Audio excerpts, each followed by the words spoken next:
Estamos começando agora mais uma edição do programa O Centro Espírita Friburguense no Ar. Vocês ouvirão a partir de agora mais uma palestra realizada no Centro Espírita Friburguense com o ensinamento das obras básicas da doutrina espírita, codificada por Allan Kardec. Deus querido Pai, obrigada, Senhor, por mais esta tarde, por mais esta oportunidade de aprendizado que estamos tendo sobre as leis de Deus à luz da doutrina espírita. Que essa reunião, portanto, transcorra em clima de muito aprendizado.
Porque quando a gente fala que a gente passou, né, que o princípio espiritual passou pelos reinos da natureza, eu digo princípio espiritual, eu não digo espírito.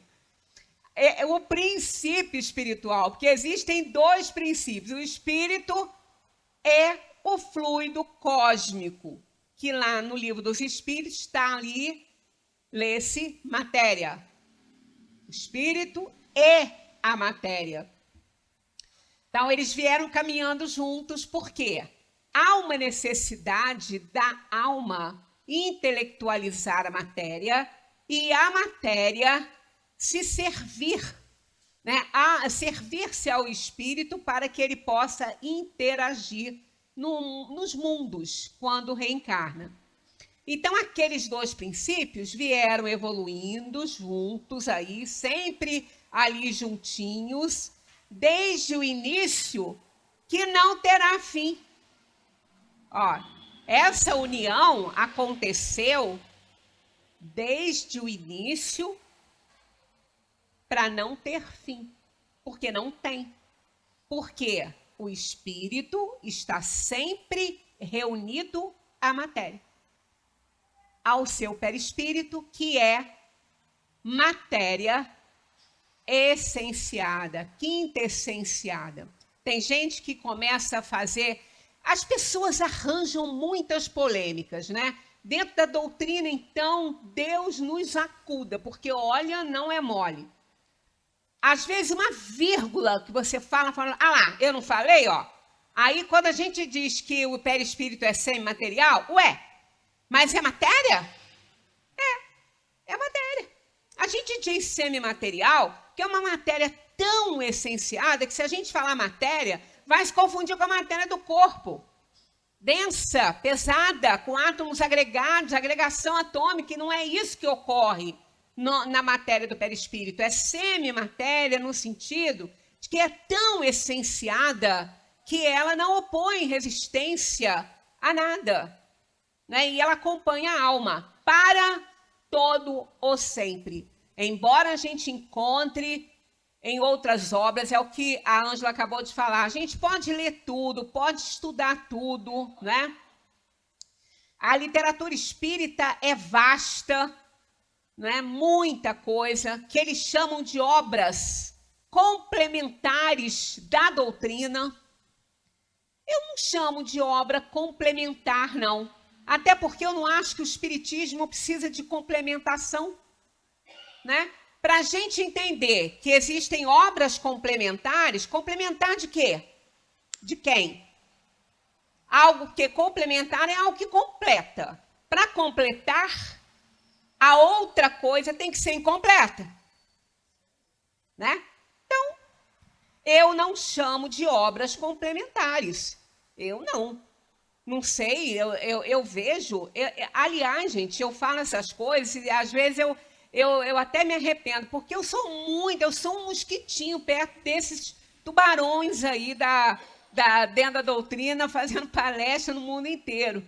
Mas eu ouço umas coisas que eu fico pensando, ou eu não entendi nada de doutrina, nada nesses 30 e poucos anos que eu estou aqui estudando, ou eles não entenderam, porque não bate, tem hora que não bate. E quando a gente encontra o texto escrito sem precisar de interpretar, piora a situação, né? De quem está falando contra. Então, eu vejo tem muita obra dentro da espiritualidade, muita. Mas obra espírita, tem muitas obras espirituais, mas obra espírita são essas aqui. São essas.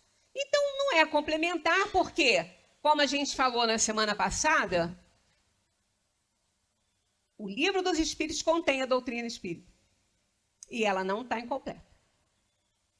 Né? Ela não está. Então, é aquela história. Aí são visões dos espíritos em particular. É a visão dele. Quem estuda o livro dos médiuns sabe que o laboratório do plano invisível é inesgotável. Então, o espírito forma imagens, cria, nem precisa ser intencionalmente pelo próprio pensamento, porque o fluido cósmico é a matéria, é o barro da espiritualidade. Assim como o barro é da materialidade, o fluido cósmico é a matéria-prima. E é a nossa matéria-prima, só que isso aqui é uma cópia grosseira, porque o barro é feito dele, do fluido cósmico, que ele é a matéria primitiva. Quando se fala que Deus fez o homem do limo da terra, isso é uma afirmativa maravilhosa. Com certeza, com certeza. Porque toda a terra, todos os astros, todas as estrelas, todos os planetas, tudo que existe, foi formado da matéria-prima universal, do fluido cósmico. É dali. Então, o limo da terra é de lá. E foi ele que deu origem, realmente. Só que não foi feito um bonequinho de barro e Deus soprou e virou uma pessoa. Não. Isso é fantasia, isso é alegoria, metáfora. Mas a matéria-prima é fato. Fluido cósmico modificado.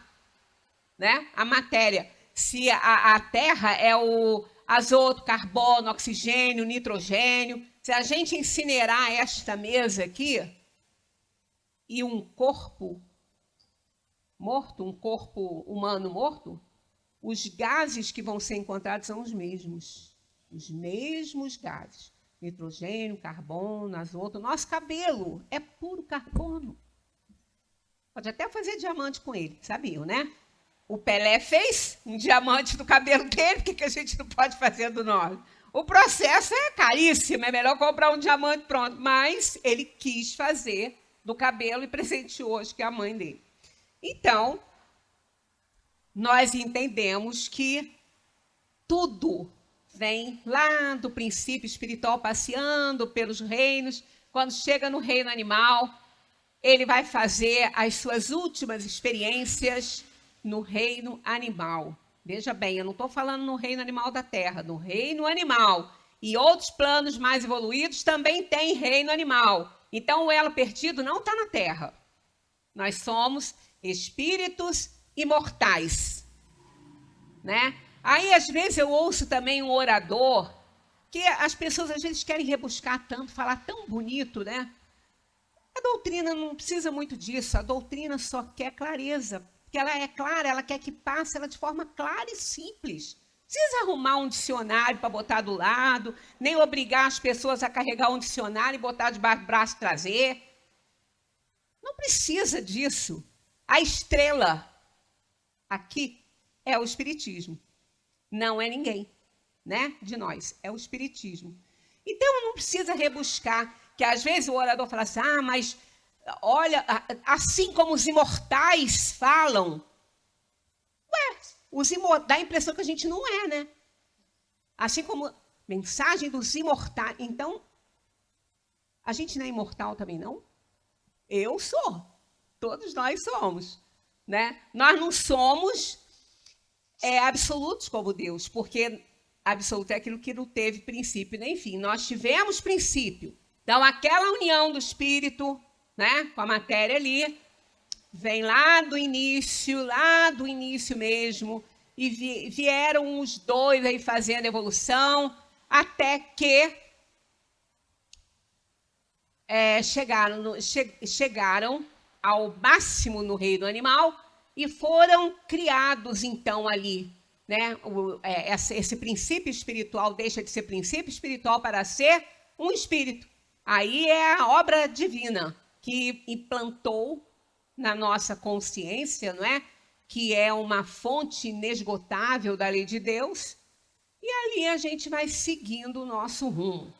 Então, aí o espírito precisa daquele princípio espiritual, daquela matéria que, elaborada de uma forma quintessenciada, forma o seu perispírito que vai atuar no organismo físico e vai levar as impressões para o espírito, os impactos do mundo, os impactos da matéria para o espírito. Ele faz essa ligação. Mas isso é muito pouco. O perispírito não faz só isso. Ele é aquele que acompanha a alma ad eterno, toda a vida. Espírito puro não tem perispírito, como eu ouço, né? Muitos oradores falando. Tem sim, Kardec fala que tem. Sou eu que estou falando, não, é ele que está falando, que a alma sempre está acompanhada do perispírito. O espírito é acompanhado do perispírito até os puros. Está escrito, não sou eu que estou interpretando isso. Está escrito, né? Então, a gente hoje vai falar sobre a influência do organismo, já que a influência do espírito no corpo já está bem clara para todos nós, e também está clara para todos nós a influência do organismo no espírito, não no espírito em si, na manifestação das potencialidades dele no corpo.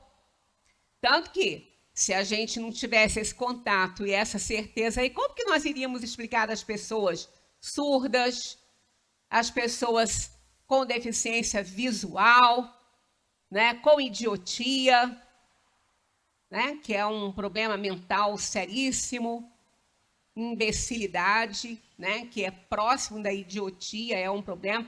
Isso virou pejorativamente Quando uma pessoa fala uma coisa bobagem, o outro fala, ô, seu imbecil, está errado. A gente não devia nunca fazer isso. Se a pessoa soubesse o que é um imbecil, ela nunca chamaria o outro de imbecil. Porque é um problema mental seríssimo, né? Muito sério, dos mais graves, né? Então, mas a gente faz essas bobagens, né? O importante é que quando a gente fala essas besteiras, isso aí está saindo só da boca. A gente, às vezes, quer ser engraçado, qualquer coisa assim, porque a gente não acredita nisso, a gente não deseja isso, não pensa isso a respeito dos outros. Eu espero que não, né? Bem, então vamos lá para a nossa primeira pergunta nesse capítulo aí, né? Nesse estudo aí. O espírito, ao unir-se ao corpo, identifica-se com a matéria? Eu coloquei identifica-se em vermelho para poder a gente prestar bem atenção nessa palavra. Eles não dão uma resposta sim ou não, né? Eles respondem dessa maneira aqui, ó. A matéria não é mais que um envoltório do espírito, como a roupa é o envoltório do corpo. O espírito, ao unir-se ao corpo, conserva os atributos da natureza espiritual. Então, por essa resposta, aí a gente pode concluir da maneira que a gente quiser interpretar aí. Dependendo da interpretação que a gente der, a esse identifica-se. Há uma identificação no sentido que o corpo que a gente tem, ele foi gerenciado pelo espírito lá dentro do útero materno, com uma extensãozinha do corpo espiritual, do perispírito, que não é molde nem modelo do corpo que está se formando, como a gente também ouve muito falar isso, está muito presente na literatura aí, espiritualista, isso, está bem presente o tempo todo, né? A gente ouve isso. Mas se ele fosse molde modelo, eu já até comentei isso aqui, se eu vou ficar com essa aparência quando eu desencarnar, se alguém me vir, vai me ver assim, do jeito que eu sou agora. Né? Mesmo que eu possa desencarnar com muito mais idade, ou até com uma certa doença que possa ter me provocado algumas deformações, alguma coisa assim, isso, saindo a perturbação, não permanece. Os traços da velhice bastante avançada e das doenças não permanecem. Permanece nos primeiros momentos. Quando a gente diz primeiros momentos, é no início. Não levem a ponta de fax aí, não é o sentido literal, primeiros momentos, não. É no início, o espírito ainda está muito imantado, aí ele ainda traz esses traços. Depois, ele se apresenta de uma forma mais normal, do tipo assim, com aparência sem doenças, sem traços de uma idade avançada. É como se ele renovasse, né? Porque aquilo ali foram traços do corpo que aconteceu ali. O perispírito não tem aquelas deformações, não tem aquela idade, o perispírito não tem idade. Né? Então, como é a aparência do corpo físico, é com essa aqui que eu vou aparecer. Né? E todos vocês também. Se ficarem deformados por alguma questão de doença, isso não vai permanecer. Isso vai passar. Né? Então, quando o espírito vai reencarnar, ele se utiliza daquele perispírito para formar o corpo. No caso na minha próxima encarnação, eu preciso de experiências no corpo masculino. Até eu falei que vou pedir isso, né? Eu falei que vou pedir, eu não sei se vou conseguir.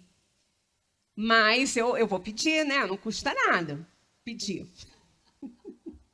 Depois que eu desencarnar, não vou nem lembrar dessas coisas. Eu vou ver minha necessidade de evolução e é aquela que eu vou querer. Mas tudo bem. Aí vai que eu seja atendida, né? Para reencarnar num corpo masculino. Mas o meu perispírito tem aparência feminina. Eu vou formar o que lá dentro do útero? Se ele fosse molde modelo, eu ia formar um corpo feminino, né? Então não é molde nem modelo. Ele é o agente diretor. Ele não é molde nem modelo. Ele gerencia aquela matéria que os pais estão oferecendo, os genes que os pais estão oferecendo. Então, o espírito está no comando disso. E ele vai apresentar a deformação necessária que o espírito escolheu. Aí, o perispírito vai gerenciar isso e vai acontecer. Aí, nós temos depois as explicações da ciência, né? Ah, síndrome de Down é óvulo envelhecido. E uma jovem de 20 anos que tem uma criança com síndrome de Down, que óvulo envelhecido ela tem? Nenhum, né? Então, são justificativas que a ciência fica buscando para podermos entender os processos de teratologias físicas, mentais e deformações, essas coisas todas. Aí o espírito faz isso. Então, é ele que gerencia isso. Então, evidentemente que há uma certa identificação no corpo físico com o espírito por conta dessa escolha, porque foi ele que determinou. Ele fez o que ele precisou fazer, o que ele tinha que fazer para cumprir as escolhas que ele fez para poder fazer a sua evolução e resgatar o seu passado delituoso. Então, nesse sentido, pode haver uma identidade. Mas, no sentido real da palavra, no sentido usual, não. Porque o espírito não se identifica com a matéria. Ele usa através do perispírito. Quando ele dá esse exemplo da roupa, não é mais que uma roupa, né? A matéria não é mais que o envoltório do espírito, como a roupa é o envoltório do corpo. Quem aqui se identifica com a cor, com a roupa? Não. Mas no sentido que eu falei antes, a gente se identifica sim. Por quê? Porque uma pessoa que veste grande, um número grande, não vai entrar numa roupa pequenininha. Ela tem que se identificar com a cor, com a roupa. E ela tem que gostar daquele modelo, ela tem que gostar daquilo ali, né? Porque se ela não vai vestir uma coisa que ela acha que não vai cair bem para ela não veste, né? Então, ela quer uma roupa adequada a ela, né? Ao tamanho certinho, né? Modelinho que ela se sente bem. Então, há uma certa identificação nesse sentido do corpo com a roupa. É nesse sentido que pode haver do espírito com a matéria, mas só assim, não no sentido real da palavra, porque o espírito é espírito e matéria é matéria. Né? O espírito, ao unir-se ao corpo, conserva os atributos da natureza espiritual. Então, nesse sentido, não tem nenhuma identificação. Né?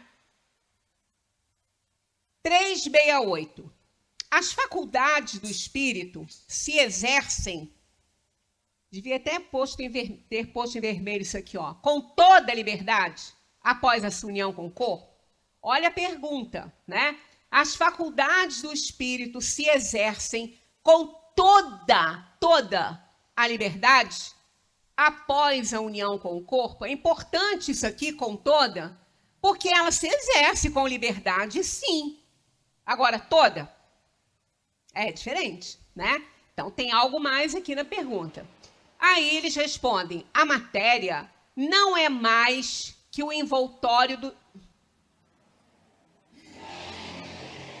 As faculdades do espírito se exercem com toda a liberdade após a sua união com o corpo. O exercício das faculdades depende dos órgãos, olha aí, que lhes servem de instrumentos. Elas são enfraquecidas pela grosseria da matéria. Então, olha aqui, como que há uma interferência do organismo na manifestação das potencialidades da alma. Então, com toda a liberdade, ele nunca vai conseguir, né, se expressar. Porque o espírito, ele tem liberdade plena onde ele está. Ele só não tem, o livre-arbítrio dele é relativo, então ele não tem liberdade absoluta para ir a mundos superiores, para fazer o que ele bem entende, porque não pode. Porque o nosso livre-arbítrio é relativo. Eu só posso fazer com alguém aquilo que esse alguém permita, de certa forma. Um parêntese. Tem uma pergunta aqui no Livro dos Espíritos assim. Um homem mau, com o auxílio de um mau espírito que lhe seja simpático, pode fazer mal a outro? Eles dizem categoricamente não. Aí a gente fica pensando, mas como não? Eu sei de macumba que matou não sei quem, e de influência espiritual que levou o sujeito a doenças. Ah, isso existe? Claro que existe. Existe. Mas ninguém precisa ir para uma macumba fazer. Aliás, essa palavra macumba a gente não devia nem também falar. Macumba é um instrumento, igual um tambor, né? Instrumento. Só que os africanos trouxeram para cá, houve um sincretismo religioso, né? Porque eles não podiam manifestar a religiosidade deles, porque os senhores não permitiam. Aí eles começaram, por exemplo, agora domingo foi dia de São Jorge, né? Então, na filosofia deles, na crença deles, é Ogum. Eles não podiam fazer isso. Aí eles botaram São Jorge, né? Para não entrar em conflito. E aí trouxeram aquele tambor. Só que quando eles faziam aqueles rituais deles, eles usavam aquele tambor, que eles têm esses rituais todos, e eles precisam de fazer completinho, faz parte da religião deles. Então, aquilo aí eles achavam que aquilo era uma macumba, que eles estavam fazendo macumba, batendo aquele troço. Aí ficou aquele nome, né? Ele passou a ter essa conotação. Então, muitas coisas podem acontecer, mas veja bem, Deus não permite que uma pessoa que não esteja numa sintonia ruim, ou melhor, boa, com aquele que está numa sintonia ruim, seja prejudicado por ele. Perdão, Deus não vai permitir isso. Então, quando isso acontece, é porque existe uma identidade de fluidos entre aquelas criaturas. Então, um espírito desencarnado ou um encarnado, ele pode fazer muito mal a outra pessoa pelo pensamento dele. Ele pode influenciar outra pessoa pelo pensamento, assim como no mundo material, também as pessoas são influenciadas por outros. São aliciadas por outros, através do que eles falam, do impacto das suas ideias e tudo. Ou pelos fluidos. A gente também prejudica as pessoas pelos fluidos. Se a gente não está muito bem, está num período aí de baixa de energia, numa frequência inferior, acontece, nós somos espíritos inferiores, e se a gente se aproximar de uma pessoa que também esteja nessa frequência, a gente vai assimilar aquela inferioridade dela também. Agora, se a nossa frequência estiver mais alta, e isso a gente obtém com a aceitação, compreensão, com a oração, com a fé, com a certeza que somos filhos queridos do Pai, e que jamais Deus vai permitir, né, que a gente fique entregue à própria sorte. Nunca Ele vai nos conduzir a nenhum lugar onde a sua misericórdia não esteja. Então é lógico que se a gente estiver nessa sintonia, a gente não vai receber o mal de ninguém. A gente não vai receber nada de ninguém. Absolutamente. Então, quando nós falamos que a gente pode prejudicar outra pessoa com os fluidos, a gente pode sim. Então, nessa pergunta, as faculdades do espírito se exercem com toda a liberdade? Não, nunca com toda a liberdade, nem o bem nem o mal. por causa disso. Senão a gente ia poder prejudicar os outros, qualquer um. Não é dessa maneira que a coisa acontece, né? Aí eles respondem isso, que o exercício das faculdades depende dos órgãos que lhes servem de instrumentos. Elas são enfraquecidas pela grosseria da matéria, né? Então a gente fica imaginando como que é difícil para a alma quando ela vai reencarnar, porque ela já teve várias encarnações, inúmeras encarnações, ela sabe como é que é. Então é muito difícil, é muito doloroso nascer, muito mais do que morrer, no sentido materialmente falando, né? Porque a morte não dói, morrer não dói, os espíritos já falaram isso. Não é o fenômeno da morte que dói. São as nossas inferioridades, as doenças que a gente contrai pela nossa inferioridade. E isso é que causa dor, não é o fenômeno da morte. Muitas almas partem para a dimensão espiritual sem nenhuma dor. Sem nenhuma dor. A ideia que a gente tem, às vezes, é de dor, mas, na verdade, isso pode não estar acontecendo. Porque o que a gente vê não é o que está acontecendo na realidade. Porque somos muito amparados e muito ajudados pelos espíritos que nos auxiliam nesse momento da partida. Todos nós. Né? Todos nós somos muito... O nosso anjo da guarda está ali. E ninguém vai passar nada que não tiver que passar, mesmo que esteja muito doente. Se ela não tem que passar determinado sofrimento, ela vai ser retirada do corpo e não vai passar. E aquilo ali vai ser uma coisa mais material do que... E eles neutralizam a alma para ela não passar aquele sofrimento que o corpo está oferecendo a ela, se ela não tem que passar. Se ela tiver que passar, ela vai passar. Mas se ela não tiver, ela vai ser neutralizada, ela vai ser tratada. Né? Se a gente pudesse ver o que acontece nos hospitais, principalmente nas UTIs, nós ficaríamos surpresos da assistência espiritual que existe ali dentro. Algumas enfermeiras que são mais sensitivas percebem, porque é muito recurso, é muita ajuda, é muito trabalho da espiritualidade ali, para poder auxiliar. Então, a interferência dos órgãos, ela existe, mas o mais importante é aquilo que você realmente tem que passar. Mas na manifestação da vida no corpo físico, uma pessoa que tem uma deficiência nos olhos, ela não vai enxergar. Se ela nascer surda, com uma deficiência no aparelho auditivo, ela não vai ouvir. E ainda tem outra, ela não ouvindo, ela vai ter problemas para falar. Não que ela tenha algum problema com as cordas vocais, com o aparelho fonador, não tem.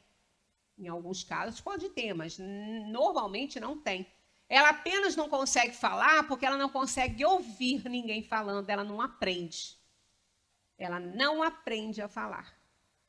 Então, a gente precisa, tá vendo? Até nisso. A gente fala assim, eu não preciso de ninguém. É, amigo, não precisa não. Você aprendeu a falar por causa de alguém. Porque senão você não ia falar. Se você tivesse criado lá, o Mowgli lá na selva, né? Ele ficava igual os bichinhos. Porque ele só escutava aquilo, né? Depois ele aprendeu, mas ele não escutava. Ele não conhecia a palavra, né? Então, todo exercício, se eu tenho um espírito muito inteligente, um espírito muito intelectualizado, se ele tiver algo para resgatar e renascer num corpo com uma deficiência mental, ele não vai conseguir fazer aquele fluxo da sua inteligência se manifestar no mundo, porque ele precisa do organismo, ele precisa da mente. Ué, mas mente? Mente não é espírito? Não, mente é material. Os materialistas chamam espírito de mente, mas a mente, ela não é o espírito, ela é parte do corpo físico. Distúrbios da mente são distúrbios do cérebro para a doutrina espírita. Para o meio científico, não, mas para a doutrina espírita, sim. A mente não é o espírito. Tá? O espírito é o espírito, que quando está encarnado é uma alma, mas não é a mente.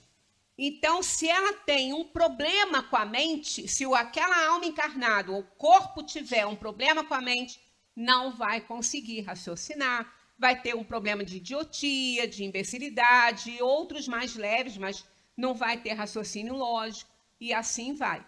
Então, há uma necessidade que o corpo esteja direitinho para que possa o espírito manifestar toda a potencialidade dele. Mas isso é contra a natureza? Não. Quando ele preparou o corpo dele para reencarnar, ele sabia. Porque ninguém tem deficiência visual por acaso. Ninguém tem deficiência visual porque a mãe teve rubéola. Ela teve rubéola e a rubéola pode causar deficiência visual? Pode. Mas ela não precisaria da rubéola, não. Ele ia nascer com deficiência visual porque ele determinou isso para o corpo. Ele precisa resgatar isso. Nós não estamos aqui a passeio, a gente está aqui para resgate de dívidas passadas. Então, os problemas, as teratologias, os problemas que impedem a alma de exteriorizar toda a sua potencialidade, nada disso acontece por acaso. Não é culpa de ninguém. Tanto que quando Jesus está lá fazendo as suas curas, os seus passeios e dando as suas lições, tem um cego de nascença e eles perguntam para ele, que ele fez ele enxergar, por que ele nasceu cego? Ele nasceu cego por conta dos seus erros ou dos erros dos seus pais? Ele diz, de ninguém. Porque quando fala assim de ninguém, então não foi dele? Não, daquela personalidade ali, não, ele já nasceu assim. Daquela personalidade, não, mas daquela individualidade, sim, lá no passado. Ele fez algo numa outra experiência que danificou as vistas e ele, então, tinha que resgatar isso aí. Ele voltou, veio para o mundo por escolha dele ou imposição divina, se ele não conseguisse escolher, ele veio e nasceu aí, né, sem enxergar. Então, isso é fato, né? Precisamos da matéria boa para poder manifestar todas as nossas potencialidades. A gente fica imaginando, quando o espírito vai reencarnar, ele sabe que ele vai ter muitos problemas, que ele escolheu as provas, né? E é uma dureza, tá? Que ele pensa, será que eu vou dar conta? Mesmo que ele não tenha escolhido nenhuma deficiência no corpo, mas ele vem resgatar outras coisas, o espírito é livre. Ele chega aqui, ele pega uma matéria densa, o espírito volita. Ele não tem perna para ficar andando. Ele não precisa de comer. Ele não precisa de dormir. Ele não precisa de nada do que o corpo nosso aqui precisa. E, de repente, ele entra num corpo que precisa disso tudo. Aí, a gente pode não parecer, mas esse desejo de dormir que a gente tem, que às vezes as pessoas falam, gente, eu preciso dormir. Às vezes, no meio do dia, assim, né, eu preciso dormir, eu preciso, pelo menos 15 minutos, eu preciso dormir. Sabe o que é isso? Ansiedade para sair um pouco dele, para entrar na dimensão espiritual, para se ver livre, né? Para se ver livre e conversar com o seu anjo da guarda, com os outros espíritos, né? Isso ocorre, a gente anseia por dormir, porque a gente sabe que nós não dormimos, só o corpo que dorme. Aí a gente abastece, né? A gente recarrega as pilhas e volta para o corpo, para a nossa jornada aqui, até quando Deus permitir. Então, é uma matéria grosseira. Aí eles desenvolvem essa questão aí com a letra A, dizendo, de acordo com isso, o envoltório material seria um obstáculo à livre manifestação das faculdades do espírito, como um vidro opaco se opõe à livre emissão da luz? Logo veio sim, porque não tem outra coisa. É sim, e bastante opaco. muito opaco, muito mesmo. Então, se a gente vê, né, às vezes a gente olha assim e fala assim, nossa, a gente olha para uma arandela que a gente tem, ou um lampiãozinho que está lá na nossa varanda, a gente fala assim, nossa, a luz está fraca. Não, a luz não está fraca, não, é o vitrinho dela que está sujo. Vai lá, tira, limpa, que você vai ver como é que a luz vai ficar fortinha, clarinha, né? Então, é assim. Né? Então, é opaco. Os obstáculos à manifestação do Espírito são muito grandes no corpo físico, muito grandes. Nós nos arrastamos por uma terra aí. Isso no mundo no nosso mundo, né? Porque em outros a vida é bem diferente, mas é grosseira também. Aí Kardec faz uma analogia. Ó. Pode-se ainda comparar a ação da matéria grosseira do corpo sobre o espírito à de uma água lodosa que tira a liberdade de movimentos do corpo nela mergulhado. E pensa que a gente não sabe disso quando vem para cá? Claro que sabe. A gente já nasce chorando. Já nasce chorando, desesperado. Isso é besteira, né? Porque o choro não é por causa disso, não. Porque a alma não está nem mais ali com essa consciência de que não vai aguentar. Mas olha, tanto que quantas almas, quantos espíritos que ainda não se tornou alma, porque ainda não encarnou, quantos espíritos que estão lá manipulando aquele corpinho, os próprios espíritos estão fazendo isso através do perispírito, aí ele vai percebendo o tamanho do problema que ele vai ter, que ele já sabe que ele vai ter esses problemas, e ele sabe o que ele vai passar. Às vezes eles não querem, eles voltam, eles entram num pânico, dizendo, não vou conseguir, e acaba com este pensamento atrapalhando a formação do corpinho lá no ventre materno e acontece um aborto espontâneo. Alguns abortos acontecem por essa razão. O espírito se arrepende da escolha que fez, acha que ele não vai dar conta, ele recua. E isso ele paga um preço alto por isso, porque quando que ele vai poder reencarnar? Não sabemos, nem ele, muito menos, né? Na 369, Kardec pergunta, o livre arbítrio, o livre exercício das faculdades da alma está subordinado, olha a palavra, tá? Subordinado ao desenvolvimento dos órgãos. Quer dizer, ele está subordinado, ele está menor, ele não está nem coordenado aos... Ele está subordinado, ele está por baixo aí, ele é menos importante. Então, vamos, olha. O livre exercício das faculdades da alma está subordinado ao desenvolvimento dos órgãos. E eles respondem assim, ó, os órgãos são os instrumentos da manifestação das faculdades da alma. Essa manifestação está subordinada ao desenvolvimento e ao grau de perfeição dos respectivos órgãos, como a excelência de um trabalho, a excelência da ferramenta. Então, é claro que a gente tem muita subordinação nesse sentido. Foi para isso que o corpo foi feito daquela maneira, para entravar um pouco. E isso é misericórdia divina. É misericórdia divina. Não está lá na Sagrada Escritura, né? Que às vezes as pessoas falam, não, mas na Sagrada Escritura está assim. Sagrada? Será que ela é sagrada mesmo? Por quem que ela foi escrita? Pelos homens. 40 anos depois da crucificação do Cristo, uma vírgula muda todo o sentido. Imagina, uma história contada. Gente, quem conta uma história, quem conta um conto, aumenta um ponto. Então, quem pode garantir que aquilo ali é a palavra sagrada, né? Mas tudo bem, tá lá. Aí a gente só consegue fazer isso filtrando para ver se Jesus falaria isso mesmo, né? Mas quando a gente lê alguma coisinha na Escritura, que a gente fala assim, ai, mas será que foi Jesus que falou assim, né?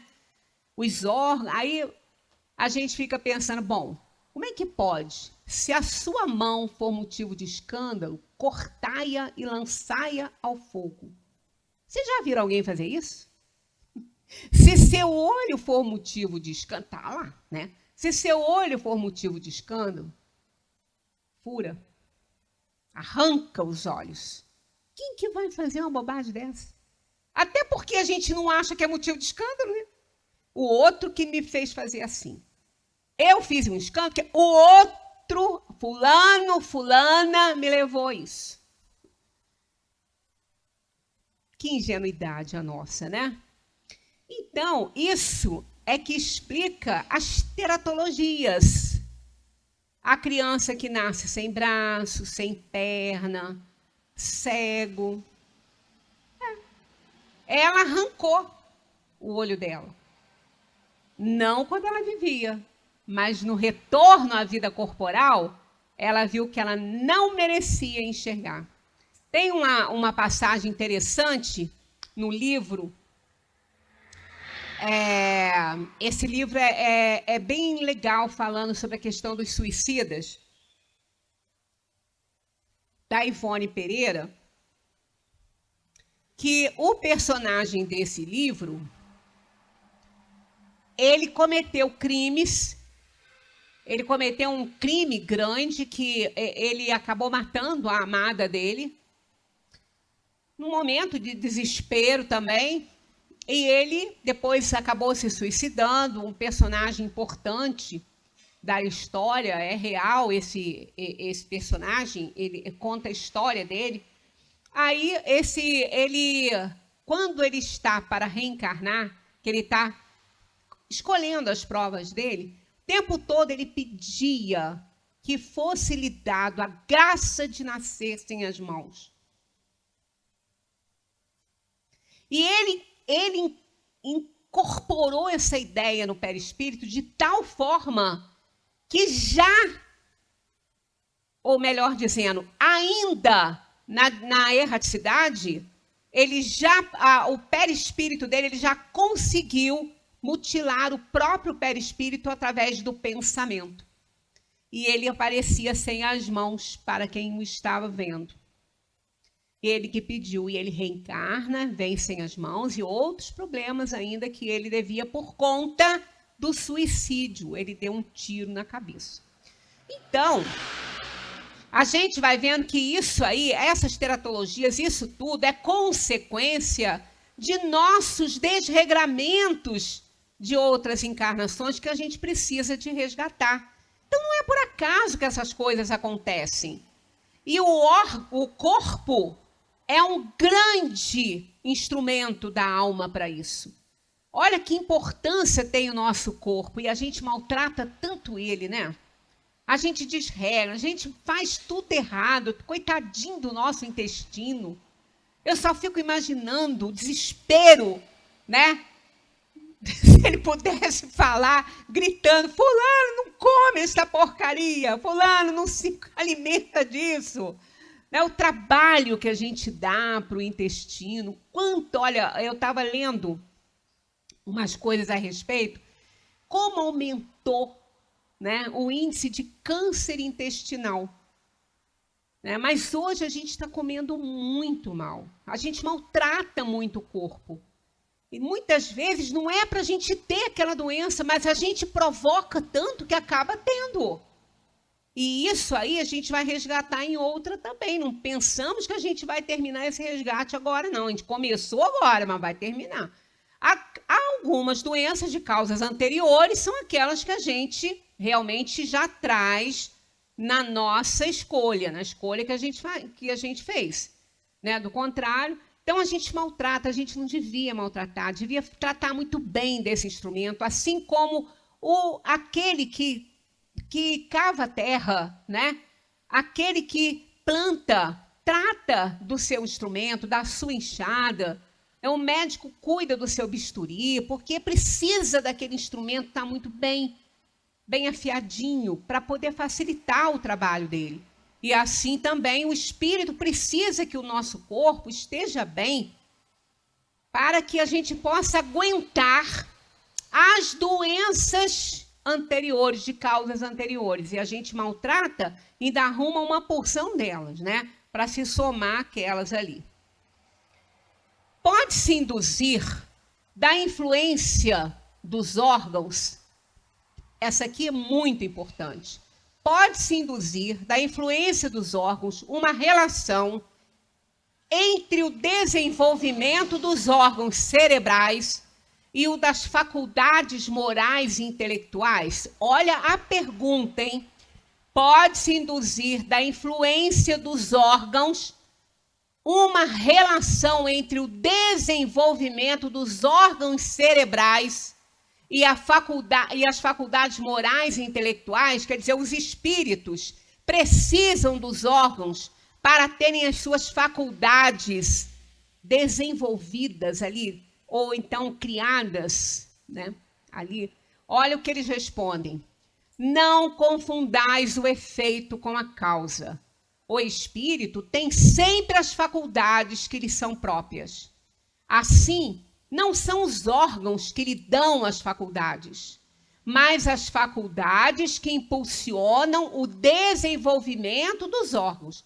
Quer dizer, o espírito, ele tem capacidade, ele é pleno, ele enxerga, ele escuta, né? Ele não tem doença nenhuma. Ele tem inferioridades que desorganizam os fluidos do perispírito e causam doenças no corpo. Mas ele não tem, quando aquele que é deficiente visual aqui, quando ele está fora da matéria, ele enxerga. Porque ele não precisa da matéria para ele enxergar. Quando ele enxerga sem a matéria, quando ele não está em estado de vigília. Quando ele está desligado, ele tem mais independência. Dependendo do grau de comprometimento dele, ele pode enxergar. Eu fazia um trabalhinho com a AFRIDEV, que é a Associação dos Deficientes Visuais, e tinha lá, eu acho que não sei se ele ainda está indo, um rapaz, que ele nasceu deficiente visual. E a gente conversava muito. Aí um dia ele chegou para mim e falou assim, eu sonhei com você. Eu falei, como que você sonhou comigo? Você não sabe como é que eu sou? Você nunca viu ninguém, você não sabe como é que são as pessoas. Você não sabe como nós somos, você não sabe como você é. Você nunca viu? Ele falou assim, mas no sono eu te vi. No meu sonho eu te vi. E ele não podia me contar como é que eu sou, porque ele não tinha referência. Ele nunca viu nada. Como é que ele ia me descrever se ele não tinha esse referencial? Porque ele nunca viu uma pessoa. Ele nasceu assim. Então, ali, a gente tem a certeza de que fora do corpo ele enxergava. Ele só não conseguia contar para mim, porque ele não tinha esse referencial. Então, ele falou, não, mas quando eu estou sonhando, eu enxergo tudo, eu não sou cego. Aí eu falei, não é mesmo? Você não é cego. Quem no momento tem deficiência visual é o teu corpo, não é você. Né? Então, na Revista Espírita, a gente encontra, não vai dar hoje para a gente analisar essa Revista Espírita, mas na próxima reunião eu vou trazer, não essas que a gente já fez aqui, mas sim uma continuidade, uma ilustração muito interessante a respeito da influência dos órgãos. Mas vamos a essa 370A. Olha aqui. De acordo com isso, a diversidade das aptidões entre os homens decorre unicamente do estado de espírito? Devia ter grifado aqui, unicamente. Não tem outra coisa, decorre só disso. Eles dizem, unicamente não é o termo exato. As qualidades do espírito, que pode ser mais ou menos adiantado, constituem o princípio, mas é necessário ter em conta a influência da matéria que entrava mais ou menos o exercício dessas faculdades. Quer dizer, não é a única coisa. Nós podemos ter muitas pessoas com várias aptidões, mas elas não podem manifestar essas aptidões, mas elas têm. Então, não depende unicamente do estado de espírito. Tem, mas ela, para manifestar, ela precisa do corpo estando bem. né, daquele órgão responsável por aquilo ali, ter as condições de oferecer a ela esse poder de manifestação. Quando Kardec escreveu a Revista Espírita, ele fez um trabalho bem bacana numa delas, falando sobre essa questão da necessidade dos órgãos. Vamos ler esse comentário de Kardec, só vamos ler, mas nós não vamos comentar ele hoje, porque está nessa ilustração aqui, que eu vou trazer semana que vem. Mas é só para botar um pouquinho de vontade, vocês chegarem em casa e estudar isso aí, ó. O espírito, ao encarnar-se, traz certas predisposições, e se admitirmos para cada uma delas um órgão correspondente no cérebro, o desenvolvimento desses órgãos será um efeito e não uma causa. Se as faculdades tivessem os seus princípios nos órgãos, o homem seria uma máquina sem livre-arbítrio.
Conheça mais o Espiritismo assistindo nossas palestras na Avenida Conde Bittencourt, 102, no centro de Nova Friburgo.